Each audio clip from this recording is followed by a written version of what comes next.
Utah, give me 2. What up, people? Michael Govier back for Pallazzo Podcast. It's time for Pallazzo Pals, a special edition of the show where I sit down one-on-one with a guest, just me and the guest doing our thing. He's our Pallazzo Pal, and once he does this show, he will be forevermore linked as such. His name is Joe, and Joe is the author of a lot that you're going to be wanting to get your hands on because Joe is smooth. He's also Canadian, but more than that, he knows fantasy baseball. The guy is young, hungry, and ready for more, dude. This guy is fired up, and he's also knowledgeable. He wants to help you make money, get that Skrilla, and at the same time, he wants to connect and learn more about other people. He's got a great curiosity. He's excited about the future. He's into what's going on, and he can provide all of us with just a little bit extra that might put us over the top so we can be the league champs and start shit-talking everybody else. He's none other than Joe Orrico. Joe, what is up, my man? Welcome to the show.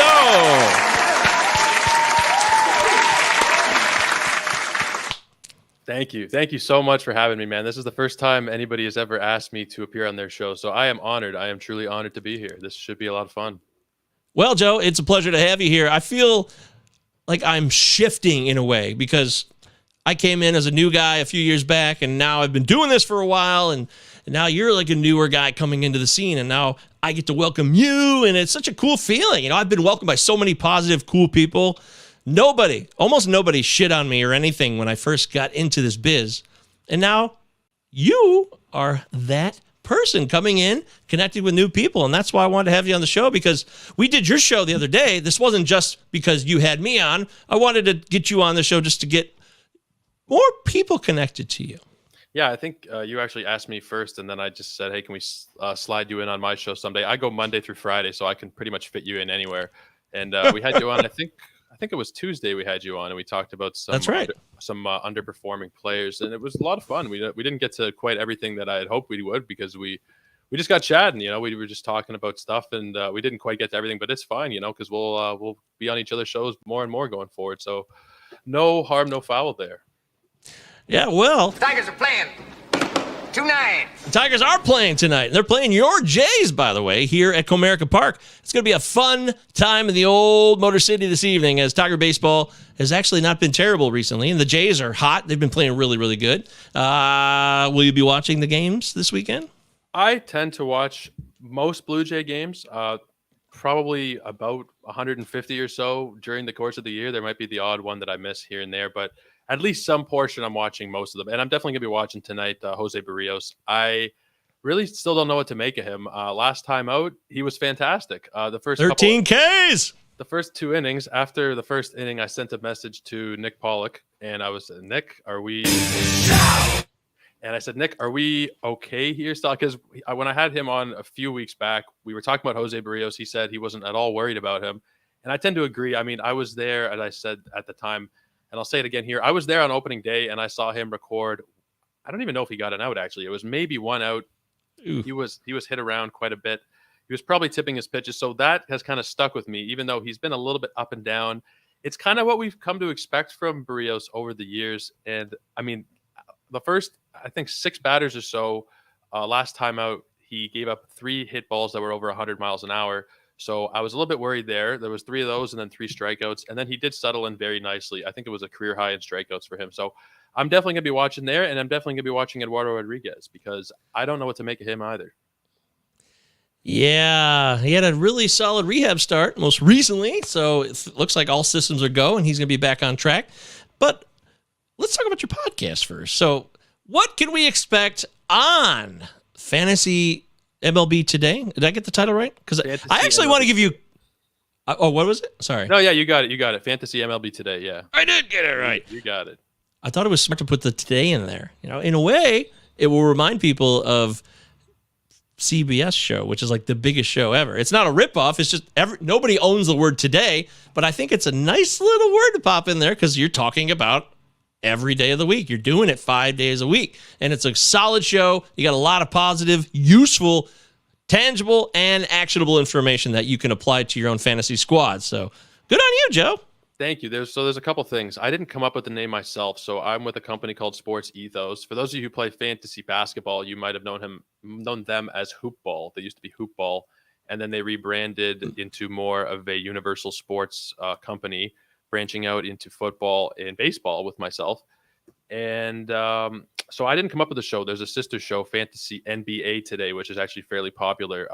For those of you who do play fantasy basketball, Dan Bespris, he's the host over there. He does 5 days a week like myself. And Fantasy NFL Today, we do 5 days a week. So they're all kind of sister shows. I think there might even be hockey in the works at some point. So all of those are kind of related, and the titles are all kind of generic. I could have maybe tinkered with it a little bit, but I thought I would just leave it there because Dan was already well known in the basketball side. So piggybacking off of him, and then of course off of Frank Stample and Scott White, Chris Towers, and those guys over there, does not hurt at all. A little bit of maybe someone will mistake my show for theirs and click by accident. There you go. We'll take a view. Any way we can grow in the early going here, we'll take the view. Damn, Skippy, you are a smart man. My kind of guy, knows what he's doing. So, having said all that, it's Joe. Follow him on Twitter, too. It's Joe Orrico. That's O-R-R, 2 R's, just like there's 2 L's, 2 Z's. Utah. Give me 2. O-R-R-I-C-O 99. Joe Orrico 99. All right, Joe, it's time for 11 things. That's what we do on Pallazzo Pals. We talk about 11 different things, and then we get out. Get in, get out, get on with our lives. What do you say? I am down. And there's just one other thing that I will add about my show. I know that there's a lot of, mostly the content I think is dominated in terms of NFBC leagues. A lot of people play them, and a lot of people who make content focus on them.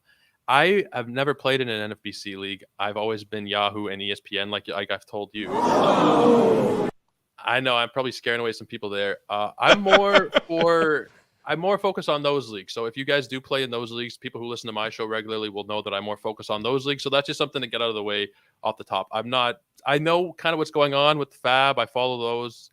There's some articles that I read about Fab every weekend just to kind of stay in tune. And next year I'm going to be more involved in the NFBC. But as of right now, I mostly focus on Yahoo and ESPN. So that is why I won't talk about the NFBC so much. But I just wanted to get that out there. I think that's wise to say that. You know, most people do play on Yahoo. Everybody got their start on Yahoo. It's just the way it goes.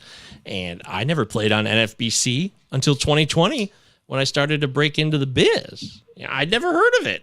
And I've been playing since 1999, Joe. So yeah, that's a long time. I'm hoping next year, hopefully I'll do an in-person draft. Maybe it's New York and Vegas. And there's one other one, I think, right? I can't remember. For the main event, yeah, they got New York and Vegas. Chicago was something that used to happen. I don't know if Chicago still happens or not, but those are just one of many events. There's so much to choose from with NFBC. It's also run by a really cool group of people that I've gotten to know them, so I can vouch for them and verify them as solid human beings. Derek and Tom and Greg over there. Derek is like the coolest dude. Shout out to Derek. He's the man.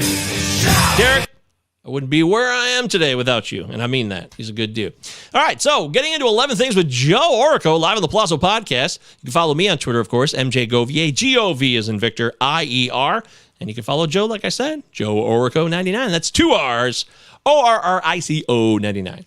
Joe, right off the bat, the first thing out of 11, which is a tribute to Spinal Tap, of course. You ever seen Spinal Tap, Joe, actually? That's a good question. I have seen Spinal Tap, not for a long time, and I am a rock fan, so there is definitely a need to watch that again. I watched it when I was pretty young, probably, I don't even know how long ago, but it's something I need to rewatch for sure, something that is on the list.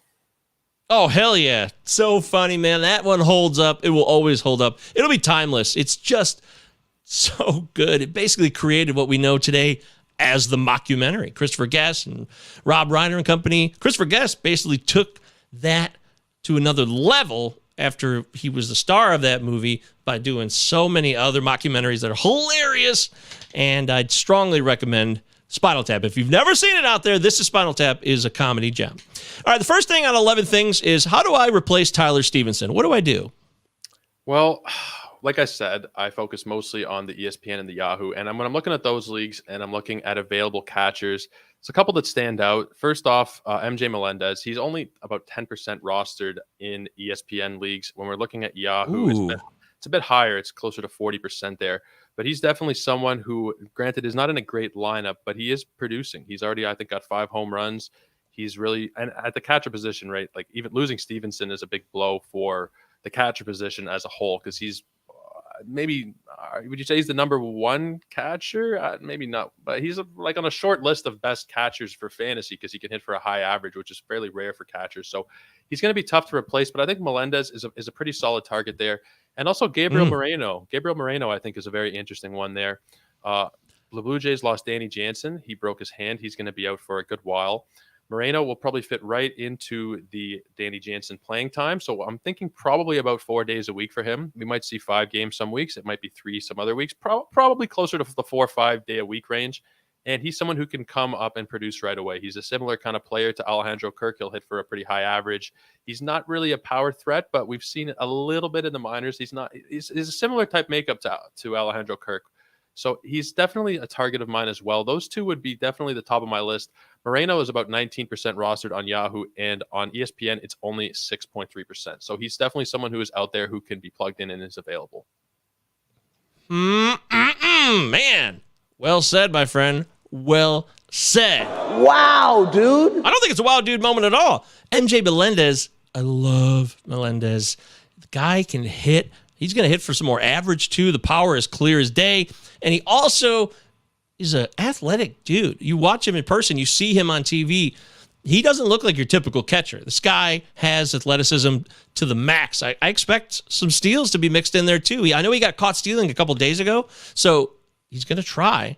It's just a matter of the opportunities. And I think that this guy in 2 to 3 years is going to be one of the best catchers in baseball. I really do. I mean, Adley Rutschman's amazing, but I think MJ Melendez's ceiling is just as high. Well, Melendez has come up and produced right away, where we've seen Rutschman kind of struggle, and we've seen I'm not sure what he's batting. It's definitely in the 100 range somewhere. He's really struggled. Yeah. Melendez has come up right away and performed, and that's kind of rare, especially, I mean, for any rookie, really. We've seen it, of course, with Jared Kelenic and guys like Alex Kirilloff. They come up and they struggle, even these highly touted prospects. With Melendez, he kind of flew under the radar a little bit, I think, in terms of prospects. He was talked about, sure, and people who follow the dynasty game and who know the prospects in the minor leagues were definitely knew about him. But I think that as a whole, the community was kind of behind on Melendez a little bit. He kind of caught everybody by surprise. Yeah, he really was a surprise to me that he got called up as quickly as he did. I think others, including myself, thought maybe Vinny Prado or Pasquantino would get the call. I mean, Nick Prado, not Vinny. That's Vinny Pasquantino, not Nick Prado. But both of those guys were getting run, Nick Prado especially. So I wish I had been a little bit more pressing about it, but hey, that's life, right? Shit happens, Joe, and we move on. I will say this. I love talking to you, and I love doing the show. It's the Pallazzo Podcast. We're live with Joe Orrico. As we move on to thing number 2, what is the best ice cream flavor?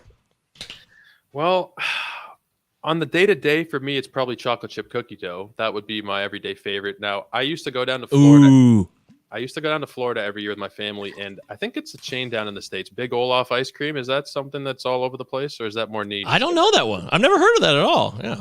I think there was a few stores. It might have been a local Florida thing, but they had a flavor called Kahlua Crunch, and it was little balls of Kahlua with fudge swirls, and it was like coffee ice cream. That was, for me, that was like something I look forward to every year going down there, and it's something that I haven't had in a lot of years. I haven't been down there since it's got to be 7-8 years now. So I miss it. I definitely miss it. If we can get it here in Canada, that would be fantastic. I've never seen it before, but it would be great. I've never had that flavor either, so I'm going to defer to you on that one. I've never been a big fan of some of the alcoholic ice creams. I mean, there's not really alcohol in it, but like rum raisin is something that I think of, I guess. Kahlua is tasty, though. It's not overpowering. There's like little balls of Kahlua, like hardened Kahlua. It's Kahlua Crunch. Weird. That's where the name comes from. Yeah, it's interesting. I wonder if anybody's ever tried it out there. It's really solid stuff. Damn! Wow. Okay, that's cool. I dig it. Good answer. That's ice cream. Ice cream never gets old. You're gonna enjoy ice cream. Although some people are lactose intolerant, but there's so many options now of like non-dairy ice cream and gelatos. There's something for everybody. I guarantee it. And there's 100 different flavors that you could just go to town on and get your sugar fix. Joe, what's your fab process look like? What does it look like for you when you work the waiver wire or if you're doing fab bids? You can take that in either direction, whichever one you want to go with. So, like I said, I don't do the NFBC, which is where a lot of the fab stuff comes from. I am in a couple of Yahoo leagues that do have fab. They are $100 budgets for the year, so you kind of just take I think it's a standard $1,000 in the NFBC, correct? It's $1,000 there.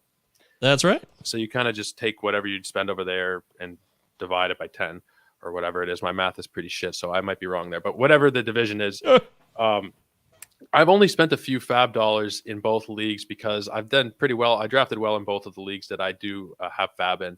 So I've been kind of saving it. I have like 90 in one league left, and I have 83 in another league or something. So for me, I'm personally trying to save them for later on in the season once we have more clarity on where your team sits in terms of making the playoffs. And there might come a time where you really need to add a couple of guys in a given week, maybe the last week or two of the regular season, to try and make that push to get into the playoffs. Or maybe you're solidly set up to make the playoffs already. Let's say you're way out ahead of the pack. Then I don't think there's too much of a need to really spend your fab. You should probably be saving that for the fantasy playoffs when you're really going to need an impact guy that you're going to want to have guaranteed. You have, let's say it's $50, $60 left out of that $100 budget, and you throw all of that at a player on the last week, you're going to get him almost guaranteed. So that's kind of where I sit on it. Granted, I don't have a lot of history with fab, but that is my mindset on it. Would you prefer waiver wires or fab? I think waiver wires. Ooh. I don't feel really strongly about it one way or the other. Honestly, my favorite way to play is with no waivers at all. Well, waivers when a player gets dropped, but if a guy's just sitting on the waiver wire for a week plus or whatever, they're just a free agent. You can just go pick them up. I kind of find that interesting because... Well, I would call that waiver wire play too. Yeah, like free agencies, there's a 2-day waiver wire label in my home league on Yahoo. And then after that, if nobody picks him up, he's just a free agent. Okay, yeah, that's what I'm talking about. Because it'll get to the weekend, maybe you'll get the Saturday, Sunday, and you need an extra stolen base. And let's say Julio Rodriguez is taking a seat on Sunday, and you really need a steal, or Tommy Edman, or someone like that, and you really need to try and plug in a Jorge Mateo or whoever to try and get you a steal back. I like that you can just do that because you don't know in advance who's going to be sitting sometimes. Oh. In a waiver system, you'd have to know in advance and place the claim on Saturday. And sometimes it doesn't work out like that. So it is for the more active fantasy player, for the more active league member, because I do understand that some people are a lot more busy than I am. And they don't have time. They don't have time to be focusing on fantasy 24/7. So they want a little bit more time, a little bit more of a level playing field, I would say, in terms of how you acquire players. But I think it's pretty solid when you have a little bit of time, at least, not even having a little bit of time, but knowing the day of, if a player is sitting, that you can just pick them up there without having to put in a lot of time, I should say. Kind of fumbling my words there, but... Fumble-rooski. That's a Rob Schneider tribute. Do you know what Rob Schneider is? Oh, of course. Oh. Wow, I didn't know. I mean, you're a younger guy, so Rob Schneider is an old man now. You never know. I guess he is, yeah. I guess from what I remember him from, I think he was an SNL cast member for a little while, wasn't he? That's right. And he was also in a lot of those Adam Sandler movies over the years. He had little roles in 50 First Dates. I think he had a role in that one with what's her name? Drew Barrymore. Drew Barrymore. That's right. Nice pull, dude. I think he had a role in that one. I've seen him in a couple things over the years. I'm not like a massive fan, but he is a funny guy. Yeah, he hooked his ship right up there to Adam Sandler and just let the money train roll in, thanks to Adam Sandler. That was the smartest thing he ever did. Jamie's popping in with the live chat here. You guys could contribute to the live chat if you want to talk to Joe. You have a question for Joe, drop it in the live chat, and we will cover it. And Jamie says, I like fab when it comes to picking up guys. It all depends on the situation. I work 7 days a week, and I get my fantasy in daily. Yeah, he does work third shift too, so he's always on that wire. And there's also a benefit to working third shift because you get to be up at 3 a.m. when usually on Yahoo anyways, waivers run right around that time. After 3 a.m. is 12 o'clock Pacific officially, so the day in America has passed.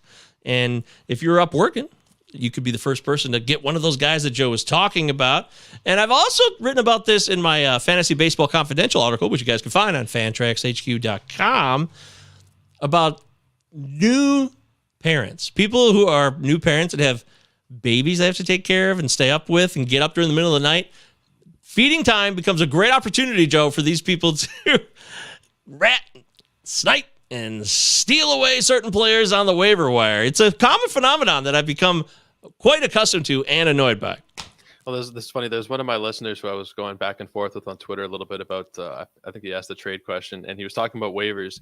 And he said there's someone in his league who's in Hawaii on their honeymoon, and they've been sniping players for the last few days right at 3 a.m. So you take every advantage you can get. You take whatever little edge you can take, especially when there's a lot of money on the line. You're not going to fool around and pass up an opportunity like that, right? So might as well.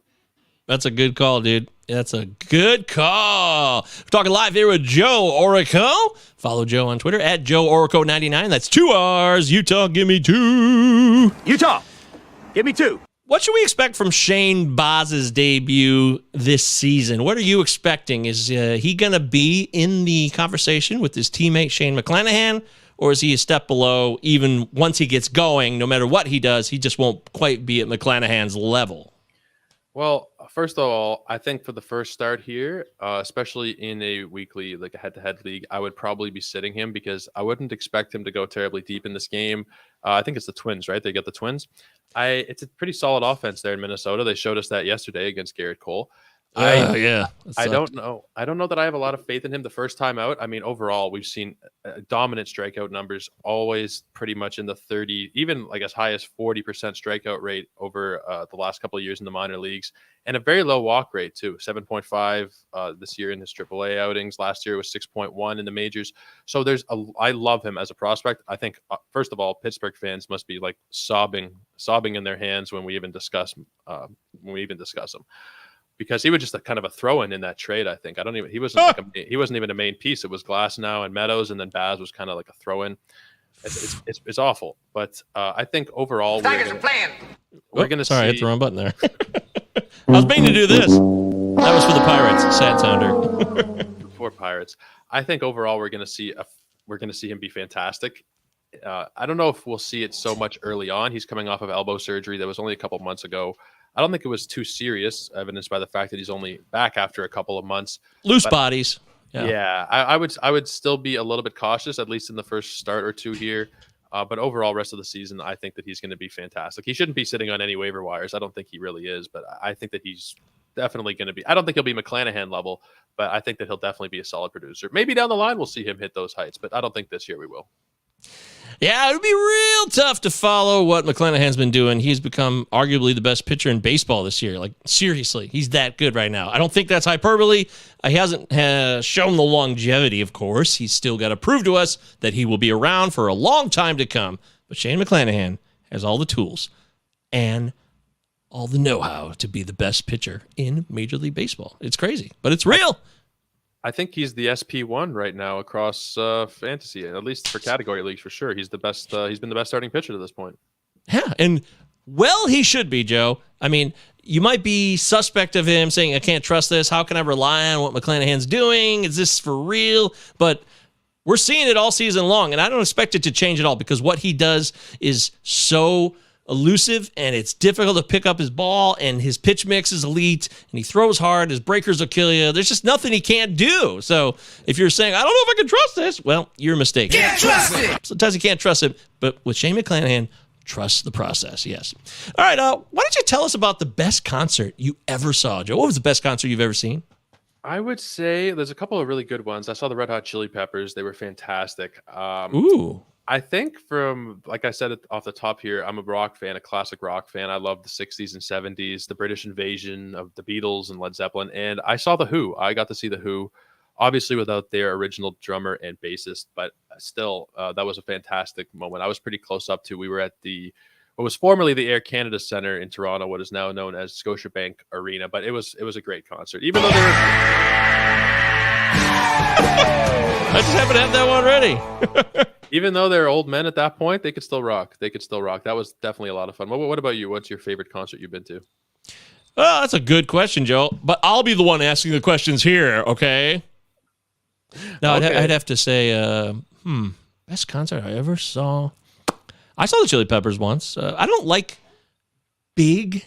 I grew up on smaller shows, indie concerts, punk rock shows. They were smaller. In fact, the first big show I went to wasn't until my 20s, really, when I think it was at the Palace of Auburn Hills, which no longer exists here. And we saw Pearl Jam. That was cool. Seen Pearl Jam a few times. Saw Pearl Jam at Pittsburgh one weekend, and then we went and saw Michigan play Penn State at Penn State the next day. That was a fun trip. But the best concert I probably would have to say was Rage Against the Machine playing at Lollapalooza in 2008. It was, it was summertime, right before the big change with the election. Obama was going to become president, and there was a lot of uncertainty and chaos at that time. The financial collapse was coming about. This was in August of 2008. So when Rage played, it was balls to the wall. I'd never seen Rage, and they were one of my favorite bands. Still are one of my favorite bands ever. Favorite groups, favorite musical artists. It was my first time seeing them, and people were tearing down the fences and the gates on the outside to get in. Like, all hell broke loose, and it got so intense that they had to stop playing like 4 times because people were getting like crushed up in the front because so many people were moving and moshing in this massive wave. It was a unique experience. Nobody died. Everybody was okay. But it was just so intense, man. It was really great. I saw a really funny tweet actually recently. Tom Morello commented on some political matter, and someone answered under the tweet and said, I don't want to follow you for political takes. I only like you for your music. And then someone else answered, what machine did you think he was raging against? The toaster? The washing machine? It's funny. That is funny. Yeah, I mean, I loved Rage because they kicked ass as a group musically and for what they stood for. They're good people, and they put their money where their mouth was. It wasn't just about money and fame and all that. Some very, very respectable people, at least with Tom Morello and Zach De La Roca for sure. Jamie says 3 days grace, Seether, 5-finger death punch, drowning pool, Lacuna coil was one. Rob Zombie. Wow, Rob Zombie was killer. Okay. You're definitely into that kind of stuff. That's some it's a lot of stuff. That's it's like pop metal in a way or something, I would say. No offense. I'm not trying to belittle you at all, Jamie. I love you. But that's got like a specific genre where it's not butt rock and it's not like mainstream rock and roll. Bands like 5-Finger Death Punch and Drowning Pool, that's more of it's like a metal scene, I would say, a little bit, but not like death metal. I don't know. Alternative metal? Is that a thing? Alternative? Yeah, that's I'll take your word for it. That's a curious blend there, Jamie, and thanks for sharing that with us. Jamie also says Tyler Anderson finally had his bad game yesterday. That was always coming. It was always coming. It was coming. I kind of jinxed it because I had, in one of my leagues, I posted the screenshot on Twitter of I had McClanahan, Tyler Mahle, and then Tyler Anderson going in one of my leagues, and I posted a screenshot of those 3 guys. And at this point, we were 2 innings through Anderson's start.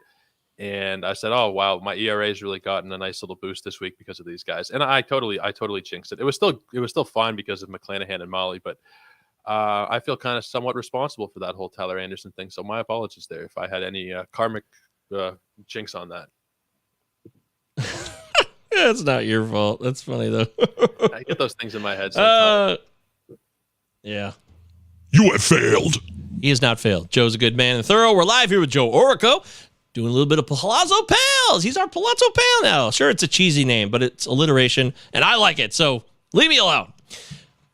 Joe, this is a tougher one. Can you name 5 players that you're kind of sitting on that you've been excited about that could be in line for an improvement, whether it's a hitter or a pitcher? Is there 5 players that you're targeting? Oh, no squeaky toys, Yoshi. Yoshi, come on. No squeaky toys. Sorry about that. That's all fine. But yeah, 5 players that wow, I'm interested in these guys because I think they're going to turn a corner or provide more or change in a way that will make them more valuable as the season goes on. Well, there's certainly a couple. The first one that's come to mind that I've been a big proponent of is Alex Cobb, and I know he's just landed on the IL. I can't remember exactly what it was now. Is it a back? I think back issue. I think it's his back. He's on the IL with that. And I've been really big on him the whole year. The expected stats are a lot better than what we've actually seen from him. High strikeout numbers. He's been one of the more disappointing players, and it hasn't really been his fault. So we have to see what happens with this IL stint. I still have faith in him going forward. I'm maybe a little more cautious than I would have been a couple days ago, but I still have a lot of faith in him. It's heavy metal. Okay, Alex Cobb. Good. Sorry, I just got distracted reading Jamie's answer there. It's heavy. He's metal. Clarifying, yes. Yeah. So Alex Cobb for sure. Yasmani Grandal also interests me a little bit. I know that he's disappointed, but I feel like you just kind of have to hold on. Like we've talked about before, the catcher position is just so weak that there's someone with that kind of high potential, especially if you're in an OBP format. I think that he's going to turn it around eventually. A lot of those guys in that Maybe lineup, Tony La Russa gets fired. I think he probably will get fired. Maybe we could talk about that for a second. About what do you think about that 1-2? Sure. Well, maybe we keep going through this, but maybe we could touch on it at some point about the whole 1-2 intentional walk thing. But we can cover that. What about Larry here says, are you higher on Cobb or Alex Wood rest of season if you had to pick one? At the moment, because of the injury thing, I think I'd probably say Wood to be safe. I mean, if you asked me a couple of days ago, I would have said Cobb, but I want to see what happens, how long he's on the IL for. Backs can be very tricky. It might be a week or two. It might be more than a month. We don't really know exactly. It's not the end of the world, and it's close. It's honestly close. I love what San Francisco does with their pitching. Going back a couple of years now, I'm really a big fan of what they do. So both of them I'm still holding, but I'd probably lean Wood at this point, especially coming off of a good start. He finally had a really good start the other day. So I would lean towards Wood. Child, please. Okay, you heard it right there from Joe. By the way, hi, Larry. How you doing? Larry, when's Tarek Skubal Day again? I'm always waiting for Tarek Skubal Day. It's one of my favorite days of the week, each and every week. He is a stud. Love Tarek Skubal. He has blown Casey Mize out of the water. He has blown past him. Casey Mize he got hurt. Casey Mize has been injured, but even then, it just looks like Skubal is the clear guy over Mize for the rest of his career. I missed on him in the preseason for sure. He's not someone that I was really high on, and I kind of regret it now, obviously. He's definitely someone that I wasn't expecting. I don't really – I mean, a few years ago, you look at Tigers pitching, and you'd have like 5 viable fantasy starters there at one point. You know, Verlander. Oh, yeah, Scherzer, back in the day.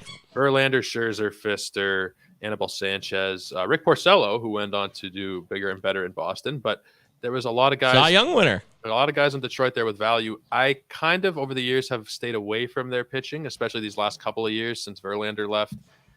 I was just I was wrong there. And I stayed away from Eduardo Rodriguez and Skubal. I just kind of was saying no to Detroit in general.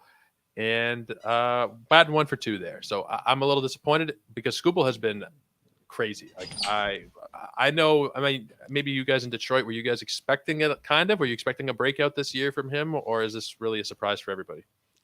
Well, I was into him, but he kept getting sniped and he kept going up in ADP. It was harder to grab him. I wanted to have him. I definitely targeted him a lot. I only wish I got more. Yeah, sometimes draft doesn't go your way. And Larry says Sunday is Skubal Day. All right, woohoo! Something to look forward to. Let's get back to these 5 players, though, that Joe is keeping an eye on. We got Alex Cobb. We got Yasmani Grandal. Who else?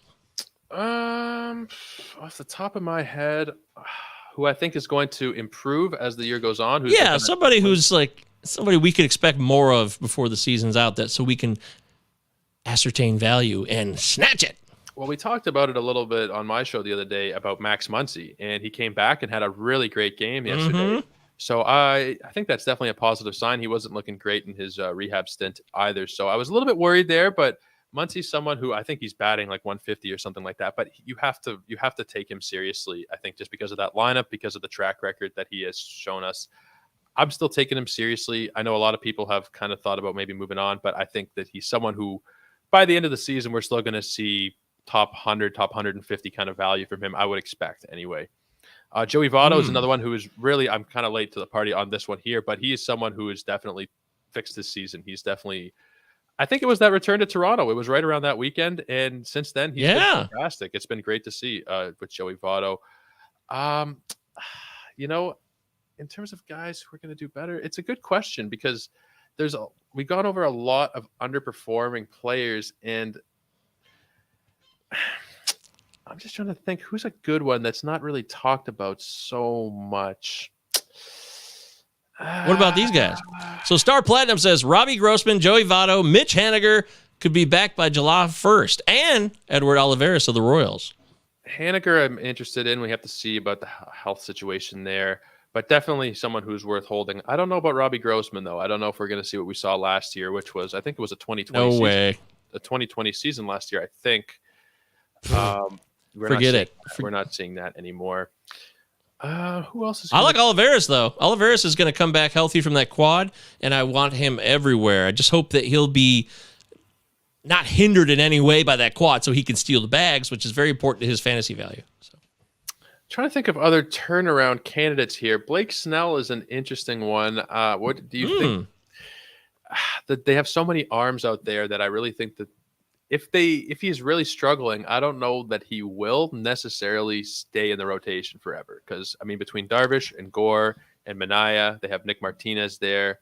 I'm missing someone there, but they have like 5 viable starters, and even 6 really. I mean, Nick Martinez came up at the beginning of the year and started, and he was actually really good for them. So Snell is someone not necessarily that I'm so high on, but I'm really keeping an eye on him because he's very highly rostered. He's like over 90% in pretty much every format. And I just don't think he's really deserved that over these last couple of seasons. I think we're still remembering the Cy Young season, and we're not really looking at what he's provided recently. So he's someone I'm definitely keeping an eye on. That's good stuff. That is a great list. I appreciate that.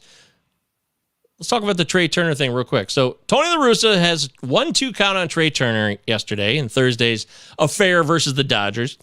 But then Freeman moves to second, so the base opens up at first, right? So then they decide to intentionally walk Trey Turner to first, which leads to Max Muncie crushing a 3-run bomb. I think we're trying to reinvent the wheel here a little bit too much in baseball these last couple of seasons, and this is an example of it. And I wouldn't really have expected it from an old school manager like La Russa to try and do something strange like this. I understand Trey Turner. He's probably my favorite player in baseball. I understand the kind of danger that his bat has, especially these last couple of weeks. I think he's batting like 350. He's been, again, like that number 1 overall pick that we've seen. So I understand being cautious around him. But again, I think we're just trying to do too much at this point. You have a 1-2 count. The odds are in your favor that you're going to have him swinging more defensively, that he'll pop up, or that he will strike out. It's not that it's likely that he'll strike out, but you definitely have better odds in a 1-2 count. I think if you're going to intentionally walk him, why not just do it before the at-bat? Why even bother getting 1-2?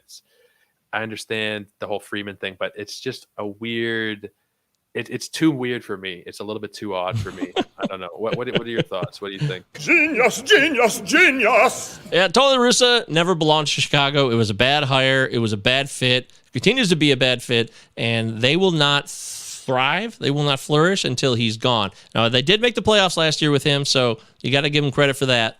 But they just don't seem to be getting the most out of that squad, even though they do have a lot of injuries. But when Tony La Russa tries to outsmart himself in a situation like that, I just think it's a guy who took a risk and it didn't work out. I don't think he makes a ton of in-game mistakes. The guy has such a long career and so much experience that as an in-game manager, he's still pretty solid.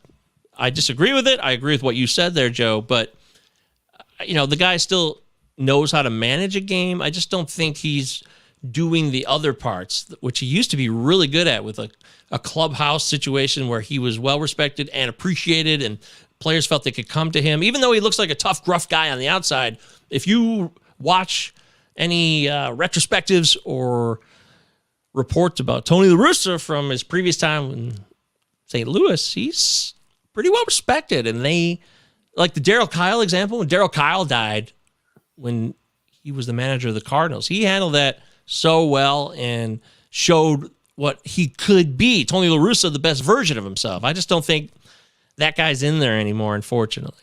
I mean, he had, was it 10 years off? I think he left the year after they won the World Series in 2011. I think he retired then, and that was kind of what we thought was going to be the end of the Cardinals. And then they made another run to the World Series a couple of years after because of guys like Matt Carpenter and so on. But I think after such a long break away from baseball, who knows how much analytics really plays into it. Because like I said, I don't see him being someone who's going to just look at the notebook and say, the book says this, 59% of the time this happens, we're doing this. He's been managing since I know he was with Oakland. He won a World Series with Oakland in the 80s. He actually started with the White Sox first in the early 80s. So he went to Oakland. He's been around 40 years. I don't think he's someone who's going to just do what a statistician tells him to do. He'll make his own decisions. So I'm just really kind of baffled at this. And I wonder, do you think with all the press around it, do you think it's like a fireable thing there? I don't think so. He's too entrenched. Jerry Reinsdorf, the owner, loves him. He brought him in. That's the reason he's there. So it's Jerry's world and it always will be down there. Always going to stay the same. I expect same old shit, not fired at all. Nope. Yeah, okay. I was thinking maybe just because of all the press, and it's kind of been a popular thing these last couple of weeks to fire managers especially ones with my name, it seems are going by the wayside here. All the Joes. Two Joes gone. Unbelievable. How did that happen, man? And two of those guys, and they're both kind of like inner circle kind of MLB guys. Joe Girardi's been around a long time. Joe Madden has been around even longer. They're kind of guys. I mean, Madden was not someone I was expecting to get fired at all. I think it might have been John Heyman who did a list of like managers least likely to get fired. And I think he was number one, Joe Madden. I might be wrong on that. But, that's funny. I mean, Joe Madden won a World Series with the Cubs of all teams. So he's going to be a borderline Hall of Famer. He really is. But obviously, he either lost his way or his stylings just did not fit with the Angels. But, let's move on to beyond managers who suck. Grossman, according to Star Platinum here, shout out to Star. Good to see you, Star. I haven't seen you on the show in a minute. Grossman will turn it around as the summer heats up. These are the guys you take the chance on. Do you agree with that, Joe?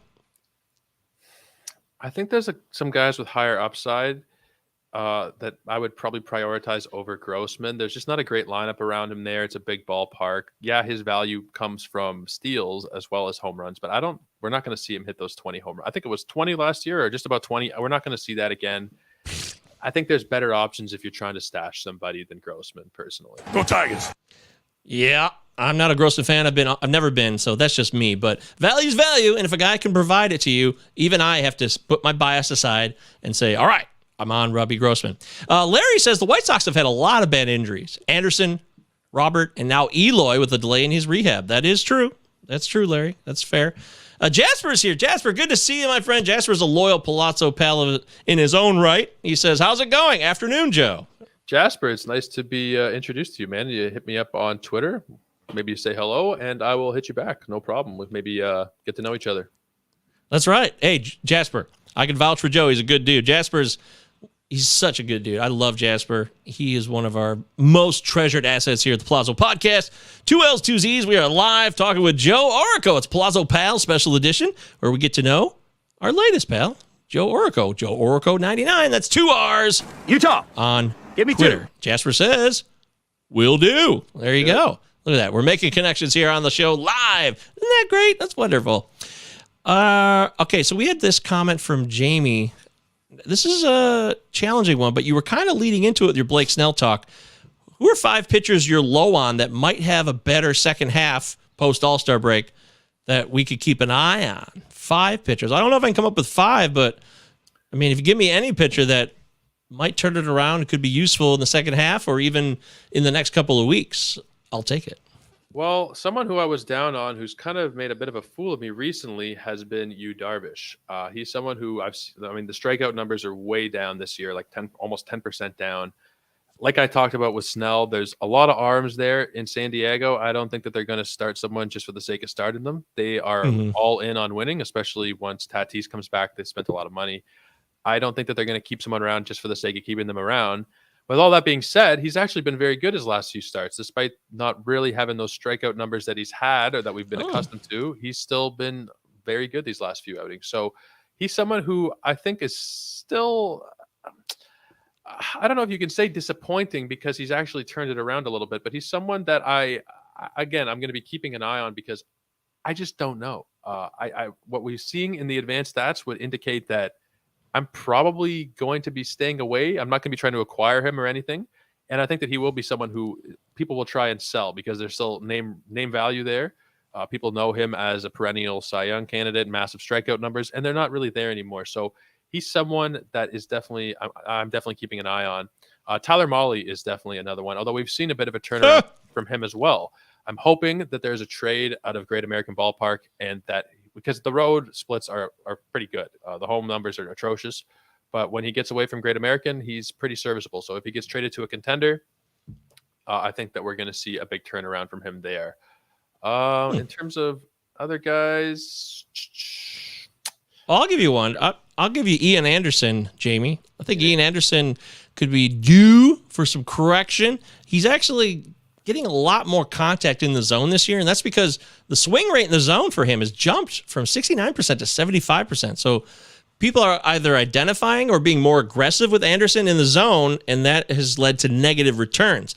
The walks are still high too, Joe, which is a bummer.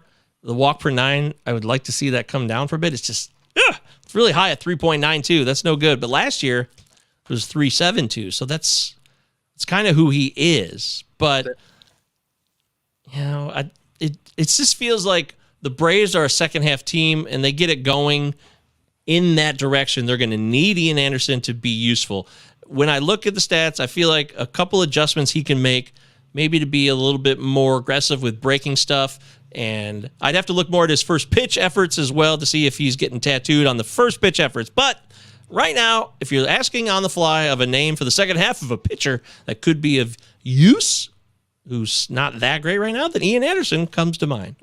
There's also a trio of Rockies pitchers, and we talked about Herman Marquez a little bit when you were on my show earlier this week. Yes. He and Austin Gomber. So I'm not really massive on either of them, but they are number 1 and number 2 in the league for lowest left on base percentage. They're only leaving 57 and 59% of their runners on base, respectively. You mix that with Kyle Freeland, who's number 9 in that category. He's only leaving 68%, which is a bit closer to the league average. But I think that these guys have some value as an away streamer going down the stretch, especially if you have a 2-start week for one of these guys where both starts are away from Coors. I think that they could be maybe not priority pickups, but definitely someone who can be added and, at least give you a bit of a boost in your counting stats there and probably not get knocked around too much away from Coors. Dude, Marquez got the win. I wrote it in my article last Sunday, the Fantasy Baseball Confidential on FantraxHU.com. I wrote about Marquez would be a nice play now. He's going to get better. And, he had 4 walks in that outing against San Francisco, but he went 6 innings, got the win. It wasn't terrible. That was a positive sign right now, and I'll take that. Star Platinum says Suarez, Morton, DeGrom, Max Meyer, Robbie Ray. Those are some names to... We talked about Robbie Ray, too, you and I. We did, yeah. Robbie Ray. I'm not big on him. I've had some people asking if they should be dropping him. And sometimes they'll give me a list of names, and it's like, should I be dropping Robbie Ray or this guy or that guy? And it's like, Ray's probably the worst one there, but I don't know if I could I don't know if I could go to put my head on the pillow at night and get a good night's sleep if I say we're dropping him just yet, because last year early on, he wasn't great either. And by around this point, he was starting to figure it out, but he didn't have a great start yet last year. And I don't think we're not going to see what we saw last year. We're not. But there's definitely a better version of him out there that we can see, and I think we will see. He goes deep into games, too, and it's like a couple pitches here or there have been difference makers in some of his outings. So I also think just a little bit of an extra break or two could teeter him the other way. So I wouldn't drop him either. I don't have any shares of him, but I would hang on and continue to ride it out and hope that it gets better as the Mariners continue to play better, which they have recently, and that's going to be a key part, is having them play better and him be a part of their winning attitude in Seattle. I like Ranger Suarez, too. This is a good list from Star Platinum. Now that Joe Girardi's fired, your fellow Joe, Ranger Suarez had a great outing against Milwaukee the other day, 7 strong, was excellent on the road. Ranger Suarez is a guy that should be much better going forward. Yeah, I think so. I don't think we're not going to be getting what we got out of him last year, because that was ridiculous what we got out of him last year. I added him as someone who could give me a little bit of a boost in the save column because he's got a couple of relief appearances. He got a couple saves for the Phillies, and then they put him in the starting rotation, and I thought we were kind of screwed there. But he ended up with a 1.36 ERA, 8 victories. He was fantastic. We're not going to see that version of him again, a 1.36 ERA. You're not going to see anybody in Major League Baseball pitch to a 1.36 ERA. You could maybe argue DeGrom could possibly, but that's it. I think people are kind of chasing what we got out of him last year. I think he's a good option. I think he's a solid option if you're talking like 12 teamers and deeper. But he's someone who, like I said, I think we maybe are overvaluing him just because the ghost of last year is still present in our minds. Yep. Good call. Well said, Joe. Jasper says, I'm getting 3-for-1 offers on Jake Cronenworth, who's been on a tear lately. He had a 5 RBI game the other day. Grandal, O'Neill, Eduardo Escobar, who hit for the cycle on Monday, are the latest offers. Would you rather have Yasmani Grandal, who you already mentioned, I assume this is O'Neill Cruz, not Tyler O'Neill, or Eduardo Escobar instead of Cronenworth? Ooh, I assume Tyler O'Neill there. Maybe we get a little bit of clarity. I'm not sure. Either way, O'Neill Cruz, I'm not sure about this year kind of value. And are we talking, we're talking keeper league, we're talking redraft? That matters. That does matter here. if it's Tyler O'Neill, I'm going to say to take that, because between Grandal, I think we'll see some turnaround. Plus, like we've talked about multiple times, a weak catcher position as a whole, I think he'll be valuable. It is Tyler. It is Tyler. So Tyler Wow. O'Neill. Tyler O'Neill, yeah, I think we've seen like the, I don't know, 10th percentile version of what he can possibly be. We saw it last year with the home runs and the steals, the high batting average, the great lineup around him. I have a lot of faith in Tyler O'Neill. Grandal, Well, okay. yes. Sorry, go on. Is this so you're getting all three for Cronenworth? Is that? I'm taking that. Yeah. I mean, that's not even a debate for me. That's amazing. It says I'm getting 3-for-1 offers on Cronenworth in my Yahoo League. Grandal, O'Neill, and Eduardo Escobar. Hell yeah, all day long. Cronenworth had a great game the other day. He's all right, but I'm not a fan. I've never been a fan of Cronenworth either. He's hot. You ride it. You enjoy it. Sure. But those guys, I want Tyler O'Neill alone. I would do 1-for-1. Tyler O'Neill for Cronenworth. Yeah, I would agree. And it's a redraft, Jasper verified. So. Yeah, and even Eduardo Escobar, he's pretty valuable too. I mean, he's not like amazing, but he can definitely have some value. He's eligible first, second, and third. Good lineup around him as well. I would take that. I would take that deal. Yeah. Yeah, it's another guy I'm not a fan of either, but I agree with what you're saying. Well said, well said. All right, well, we're getting so many questions for everybody else. You guys are amazing. Thanks for helping out and joining in and doing my job for me in the live chat. You guys rule. Love you guys. You guys are awesome. How has Russell Crowe impacted your life, Joe? Ooh, very minimally. I liked Gladiator. I actually never saw A Beautiful Mind. Never saw A Beautiful Mind. He got back-to-back Oscars, I think, for those. He didn't. I don't think he got it for Beautiful Mind, but he definitely got the Gladiator one. Yeah, he didn't win for Beautiful Mind. He was nominated, I believe. 2001. Five. I think it's 5. Yeah, but he hasn't had a big impact on you, huh? Not really. There's a couple of movies, and I've heard a lot of like people don't really like Russell Crowe, do they? I think people think of him as kind of a dick. I don't really know. Oh, you were totally right. It was 2001. I'm a moron. Kudos to you, Joe. Beautiful Mind came out in 2001. He lost to Denzel.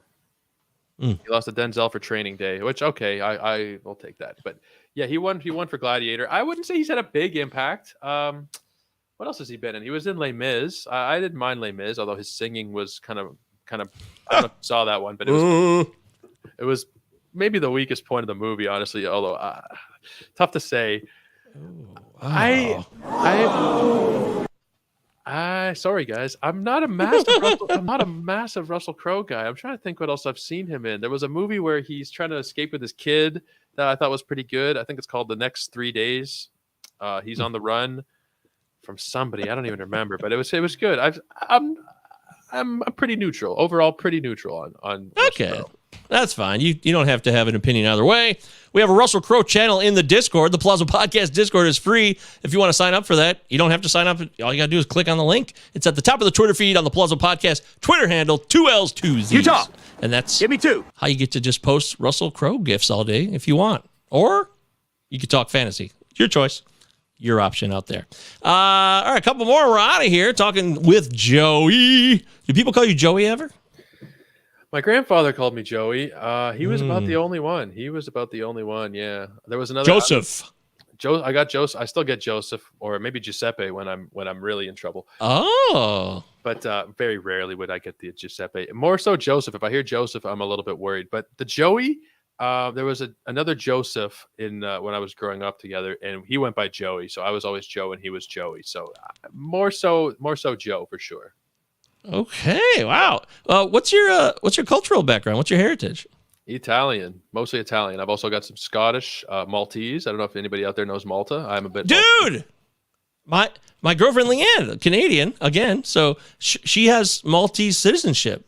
Her mother and her grandmother's from Malta. So wow, there's not many people who could say that. I think that have Maltese citizenship. It is like a speck on the map. So that's cool. Small world. Yeah, well, that's so fun. Yeah, that is pretty peculiar and rare. We've actually talked about maybe moving there. Seriously, to Malta. Yeah, really hardcore. You'd be the number one fantasy baseball podcaster in Malta for sure. Absolutely. You mean, dude? We're already the number one fantasy baseball podcast in America, in Michigan, in the world. Nobody tops Pallazzo. Oh man, that's really funny. My maternal grandmother was born in Malta, so that is definitely cool. I'm going to tell Leanne that right after the show. I got to go pick her up in Canada, so I will definitely talk about that when I see her and her mom. All right, wow, cool. A couple more questions, and this show comes to a close. Make sure you're following Joe on Twitter if you haven't done it yet. Joe Orrico 99. That's 2 R's. Utah, give me 2. ORRICO. That's my Joe. See, that rhymes. What was the other question I had here? And I was coming up with some on the top of my head. Have you ever been arrested, Joe? Yeah, I've been arrested. Yeah.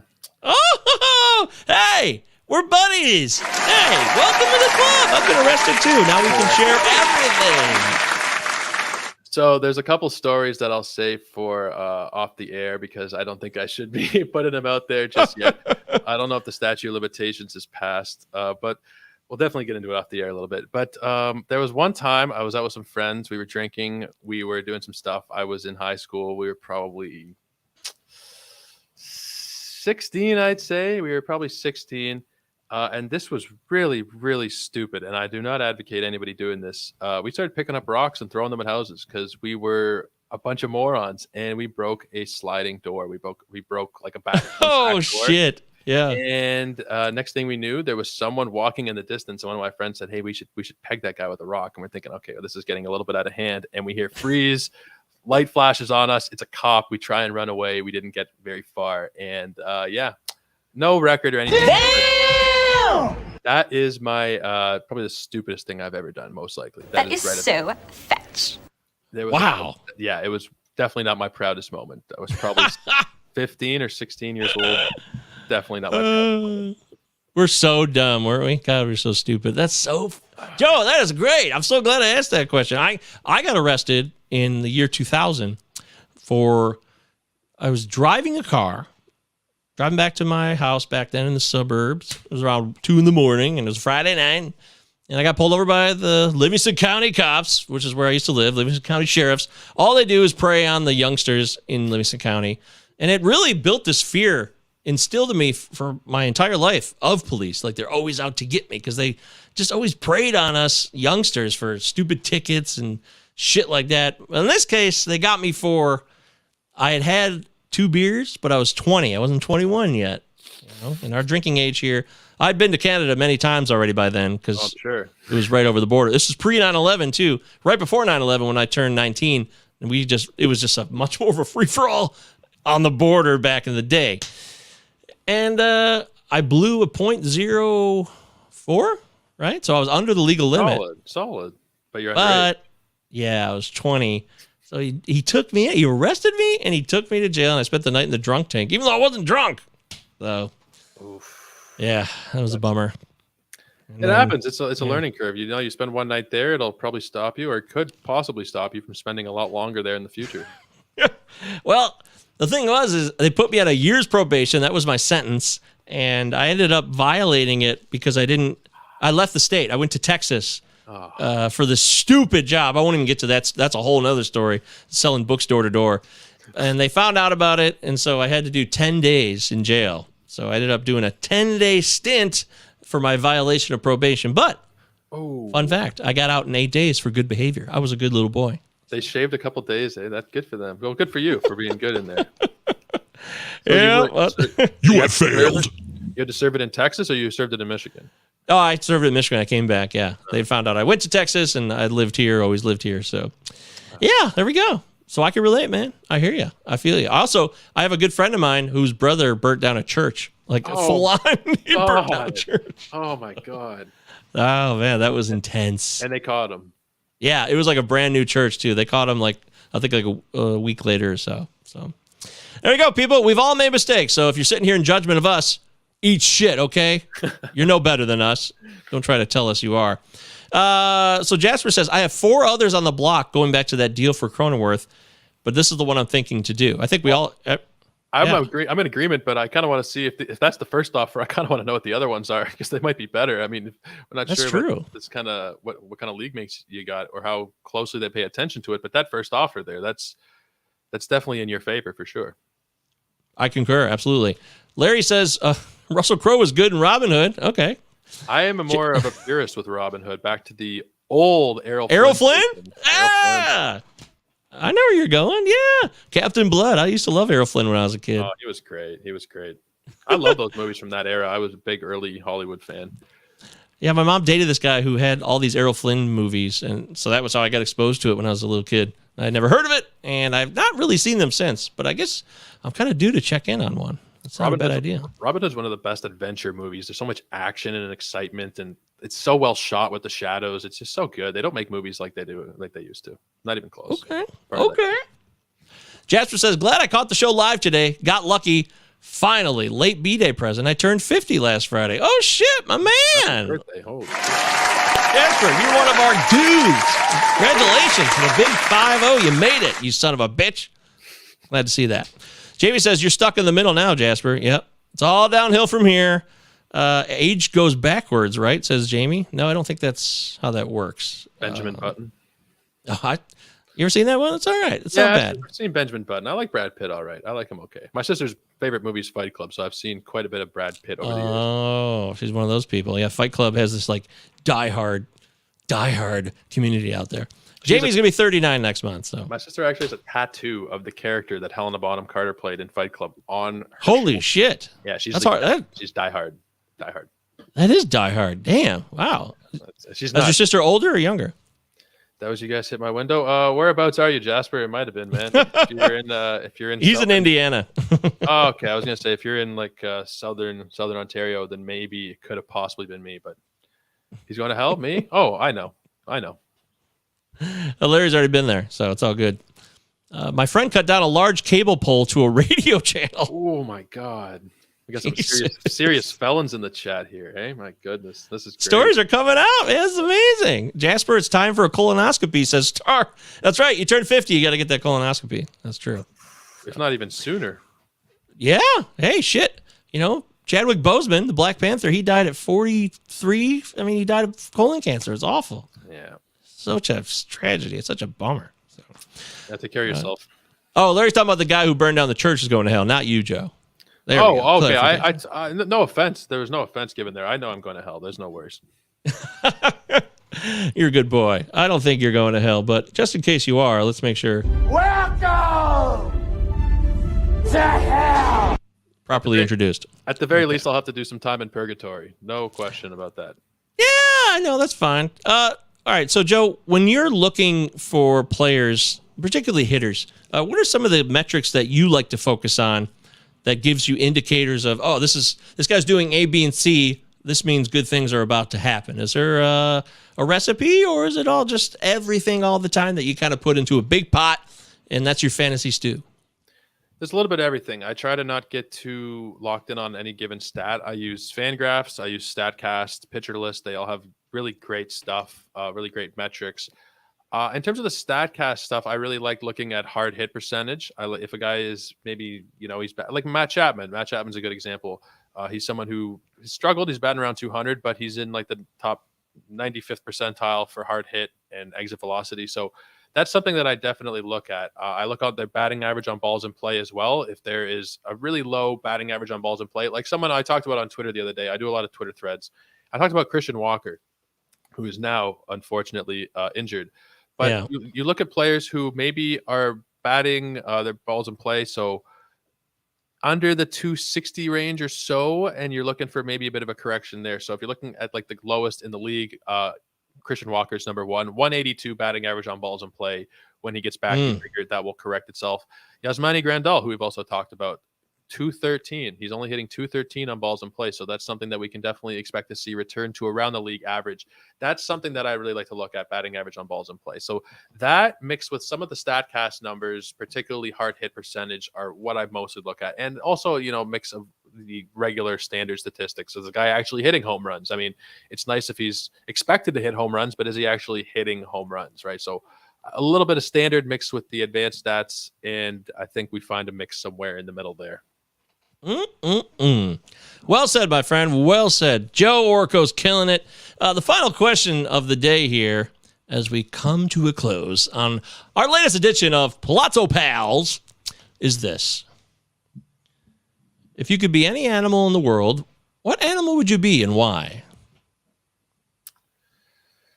Oh, man. I'd probably be some kind of domesticated thing that's totally taken care of. Probably a dog or a cat. Just something with no worries. I know you said the other day you were not a big fan of cats, but they do live a pretty nice little life. You know, they just walk around the house, not a care in the world. Everything's taken care of. It's still different if you're feral and you're out in the wild and you got to fend for yourself. But if you're a domesticated animal, not a worry in the world. You're fed, you're walked, your shit's cleaned up for you. You don't have a care in the world. So I'd probably lean towards something like that with just a nice, relaxing lifestyle, personally.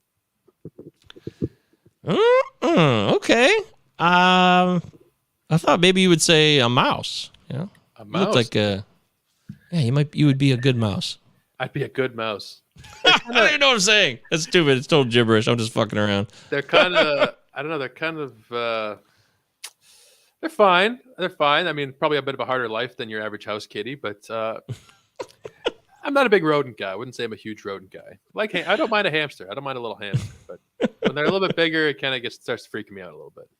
No mice. Okay, no mouse. Got it. 2 little mice fell in a bucket of cream. All right, there it is. We've done the show. We've done the damn thing. It's in the can. Jasper says, should be seeing me more often now. Things are settling down a bit here. That's great news, Jasper. Jasper's been through a struggle recently, a big challenge in his life, and I'm really grateful for that. I truly do care about you, Jasper, and I appreciate you, and I have nothing but gratitude for you. You're good shit, and you make the show better. You really do. I'm not kidding at all. Joe says, here's another Joe. Joe Hook says, I make sure to factor in all-star voting and Twitter followers for my stat deep dives on players. Is that what you do, Joe? Well, it definitely plays a factor. No, I'm just kidding. No, I'm assuming this is tongue in cheek, but no, that does not personally play a factor into it. I think all-star voting, leaving it up to fans as a whole in sports, can be kind of rough. Do you follow the NBA a lot? Are you a big basketball guy? Yeah. Yeah. So Andrew Wiggins was an all-star starter this season. He was one of the 5 players selected to start in the Western Conference. And it's like, should we really be leaving this up to fans, especially when there's contract implications of certain things? I don't know. For the whole, I think that they should leave it to the executives and maybe some sports writers, or maybe they should put it in the hands of the fantasy baseball writers and let us decide what's going on. That would be interesting. But that would be. I can't say it factors in too much. Honestly, no. Yeah, that's a good answer. Andrew Wiggins, a Canadian, by the way. So of course, always got to rep Canada. That's why I'm a big Tyler O'Neill guy too. It definitely doesn't hurt that he's Canadian. Oh, okay. I didn't know that. I'm going to add that to the repertoire now. We got Joey Votto.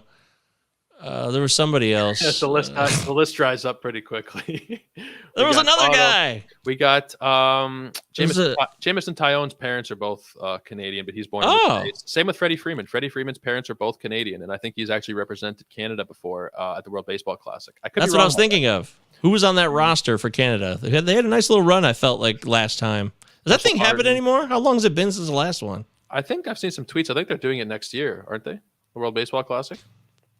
Would be fun. Definitely would be fun. Jordan Romano is also Canadian. Yes.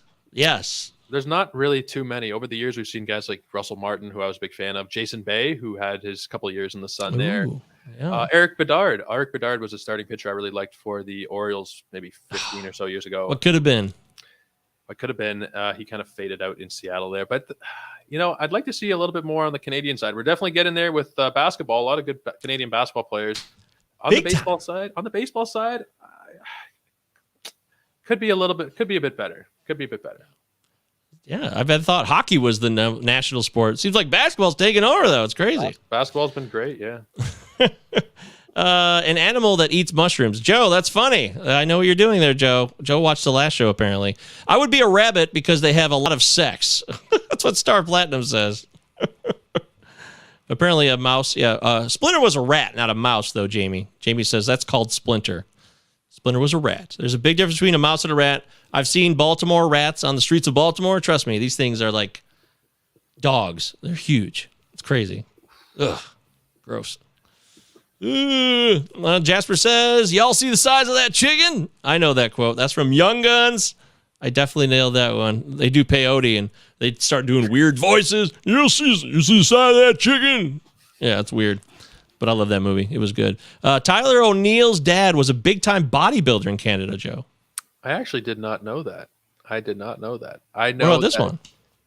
Oh my God, I forgot about Vladdy. I guess I just don't really consider him to be Canadian because he's more like Dominican raised. He speaks some English, and he actually speaks better English than he lets on when he's just talking in the clubhouse. Sometimes he can speak pretty good English, but then pretty good English. Listen to me. He speaks pretty English, good. He speaks English pretty well, but in interviews he tends to use a translator. So I do tend to think of him more as Dominican because he was raised there, but he is born in Montreal. Because Vlad was playing for the Expos? Wow. Cool. Yeah. I had Paul O'Neill on a few teams back in the day, says Jasper. But don't forget Big Maple Paxton. That's another one. Right. Is Paul O'Neill Tyler O'Neill's father? I feel like an ass for asking this, but... I don't think so. I'd never heard that, but I would love to find out if I was wrong. I don't... Let me take a quick... Dr. Google here. Dr. Google. The Hall of Fame from the Expos and the Rockies can't think of his... Oh, Larry Walker. Yeah.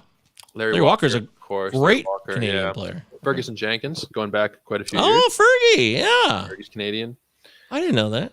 If you take all the Canadian baseball players over the course of time, you could field a pretty solid team out of them. Dude, that is sweet. Well, I know that I can always field a solid podcast anytime I need to. All I got to do is ring up Joe Orrico, and he'll be there, and he'll make the show better just with his presence. It's true. No bullshit. It's all on the up and up. It's been a pleasure talking with you, Joe, and having you on the show today. I thought you did a rather solid job. It's a live experience, a little different. We got some video. We got people chiming in during the show, and I think you handled yourself with a lot of substance, class, and versatility. I appreciate that. Definitely a bit nerve-wracking. I do the show every single day, my show, but I do have the chance to go back and edit out the kinks, iron out the rough edges and whatnot. So a little bit nerve-wracking coming in, but it's definitely been a lot of fun. It's great being live. It's great to have the chat going. It's a whole different animal. It's still a podcast, but it's a whole different beast than when you have the time to go back and change something, or you say it and it doesn't come out right. You go back and you fix it. Here, whatever you say, it comes out, and I definitely fumbled over my words a couple times, but it's bound to happen first time. So hope you guys stuck with me. I hope you guys will check out my show. We go Monday through Friday. I also put out an article every Sunday about recapping the week. Looking forward to next week on sportsethos.com. So go ahead and check them out there. We got a lot of stuff going on, branching out into basketball or into baseball and football this season, along with basketball. So go check out Sports Ethos, guys. We are growing more and more every day. Beautiful. Yeah. It's the Fantasy MLB Today is the name of the pod. Fantasy MLB Today. Go to your favorite podcast platform and lock it in. Follow it. Subscribe to it. Get to know Joe. This is the real guy. He's a solid dude. He really is. Back-to-back pleasures. Thank you very much. Nice work, fellas. Thanks. See you again soon, says Jasper. Everybody in the chat, you guys killed it. Thank you so much. It was really, really interactive, and that just makes the show 10 times better. I'm not just saying that. It just does. You guys, you share things that maybe we hadn't thought of, and it makes us think. It takes us in different directions. And Jamie says, Joe, send me links to your pod. Well, yes. Okay. If you go hit the follow button on Twitter, because I'm not the host here, I can't post stuff in the chat. But if you go hit the follow button on Twitter, it's my pinned tweet is actually my show that I did with Michael a couple days ago. So you can check that one out there. That will here it is, right at the top there. I'll just pop that in the live chat. There it is. Oh, perfect. Go to your Twitter handle, and I'm at Joe Orrico 99 2 R's, and you can see that for yourself. Plus everything else he's doing over there. Yeah, so if you guys, even if you haven't checked it out already, at least go check out the show with Michael. We had a great time. And if you guys are here, you're already fans of his, so you might as well go and click the download button on that one for sure. Do it! All right, well, he's Joe Orrico. I'm MJ Govier on Twitter. GOV is in Victor IER. Pallazzo Podcast, 2 L's, 2 Z's. Utah. Everything's linked at the top and pin. Everything you need to know. Free Discord, Patreon, etc. Follow Joe on Twitter at Joe Orrico 99. That's 2 R's. Utah. For Joe. Give me 2. I'm Michael. That's today's show, everybody. Well, thank you for your time and energy. Bye-bye.